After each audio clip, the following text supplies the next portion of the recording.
আসসালামু আলাইকুম, স্বাগতম সুমাইয়া কিচেন অ্যান্ড ব্লগসে। আজ আমি আপনাদের ঘরে থাকা অল্প উপকরণ দিয়ে জর্দা সেমাই রেসিপি তৈরি করে দেখাবো। চলুন, পাত্রে ঘি দিয়ে দিলাম, এবার এতে এলাচ, দারচিনি, তেজপাতা দিয়ে দিলাম। এবার 1 প্যাকেট লাচ্ছা সেমাই নিয়ে ওটা গুঁড়ো করে পাত্রে ঢেলে দিব। পাত্রে ঢেলে দেওয়ার পর হাতে মুছড়ে সেমাইটা আরও গুঁড়ো করে দেব।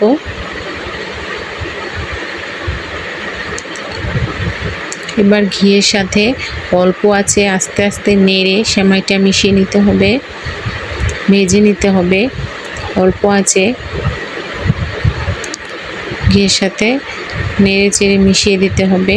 দেখুন, আমি খুন্তি দিয়ে ভেঙে দিচ্ছি সেমাইগুলো ভেঙে দিলে রান্না করতে সুবিধা হয়, দেখতেও সুন্দর হয়।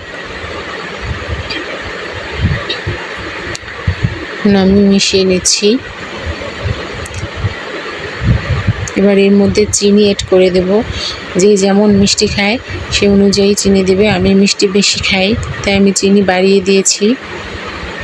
এবার চিনিটা মিশিয়ে নেব সেমাইয়ের সাথে। তলায় নাড়া দিতে হবে যাতে লেগে না যায়। চিনিটা সেমাইয়ের সাথে ভালোভাবে মিশিয়ে নিতে হবে।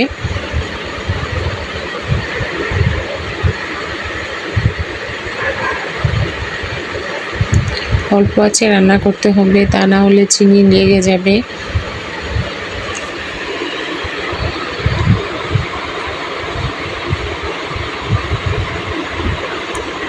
দেখুন, চিনিটা মিশিয়ে নিয়েছি। এবার এতে আমি পানি অ্যাড করে দেব। পানি অল্প দিতে হবে। পানি পরিমাণে চাইতে একটু বেশি দিলে সেমাই নরম হয়ে যাবে, তখন জর্দা সেমাইয়ের মতো এত ঝরঝরে হবে না। জর্দা সেমাই নরম হয়ে গেলে খেতে ভালো লাগে না। পরিমাণ মতো পানি দিয়ে আমি ঢেকে দিলাম। ঢাকনা খুলে দেখুন, চিনিটা হালকা গলে গিয়েছে পানির সাহায্যে। দেখুন, আমি এবার এটা উল্টে পাল্টে দেবো যাতে করে উপরে চিনিগুলো নিচে চলে যায়। এই যে দেখুন, পানি ফুটতে শুরু করেছে। এবার আমি এটা উল্টে দেব সেমাইগুলো, উপরে চিনিগুলো যাতে গলে যায়। যে চিনিগুলো গলে গেছে, দেখুন এভাবে নেড়ে ছেড়ে আবার একটু ঢেকে দিতে হবে।